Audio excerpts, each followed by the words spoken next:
आदरणीय मोदी जी के नेतृत्व में जो जन कल्याण, गरीब उत्थान, किसान, महिला, युवा और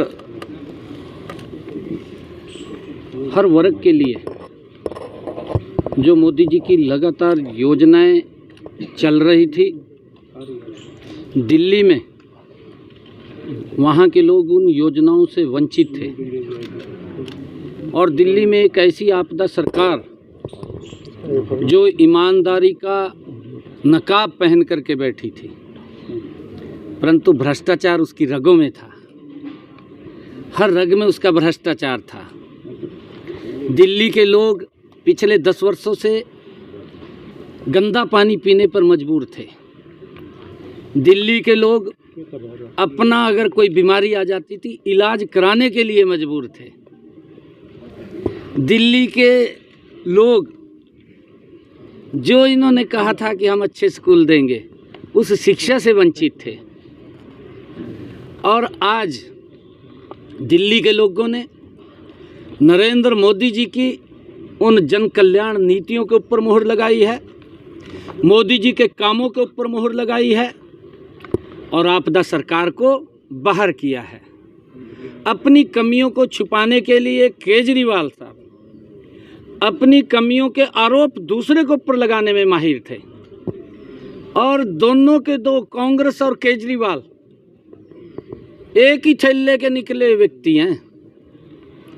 केजरीवाल का जो विचार है वो विचार वो कम्युनिस्ट विचार है और उस विचार को उसको अपने से मतलब है, दिल्ली से कोई मतलब नहीं था।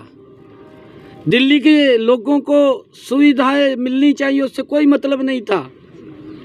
दिल्ली के नाले, दिल्ली के सीवरेज, दिल्ली की गलियों में पानी, जो लोगों ने पिछले 10 वर्षों का वो अत्याचारी शासन सहा है, आज दिल्ली के लोगों ने उस आपदा को बाहर किया है, मोदी जी की नीतियों पे मुहर लगाई है।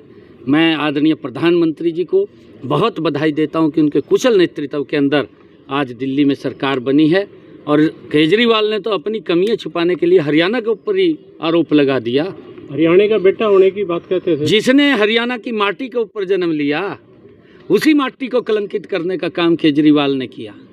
हरियाणा के लोग ऐसा नहीं कर सकते केजरीवाल कि पानी में जहर मिला करके अपने परिवार के लोगों को पिलाएंगे। आपने काम नहीं किया, आपने वो सुविधा नहीं दी, अपनी सुविधा बढ़ाई है, अपने लिए काम किया है, दिल्ली के लोगों को उससे वंचित रखा है और ये उसका परिणाम है। आदरणीय मोदी जी के नेतृत्व में डबल इंजन की सरकार गति से लोगों को हमने कहा है कि हम पर्याप्त जल भी देंगे और स्वच्छ जल भी देंगे। हरियाणा पहले ही स्वच्छ जल दे रहा था, दिल्ली के जल को भी स्वच्छ करके दिल्ली के लोगों तक पहुंचाने का काम हमारी सरकार सर सीएम साहब, राम राज्य आया है दिल्ली के अंदर 27 साल बाद। कहीं ना कहीं अन्ना हजारे ने भी कह दिया शराब नीति की हार हुई है। देखिए, जो व्यक्ति सुविधाओं की बात करता था, जो व्यक्ति बच्चों को एजुकेशन देने की बात करता था, जो व्यक्ति युवाओं को डॉक्टर इंजीनियर बनाने की बात करता था, उसने नशे में धकेल दिया, आपके सामने है। और उसके अंदर भ्रष्टाचार किया, भ्रष्टाचार की सीमाएं लांघ दी। लोगों ने उस ईमानदारी के चेहरे को आज उतार दिया है।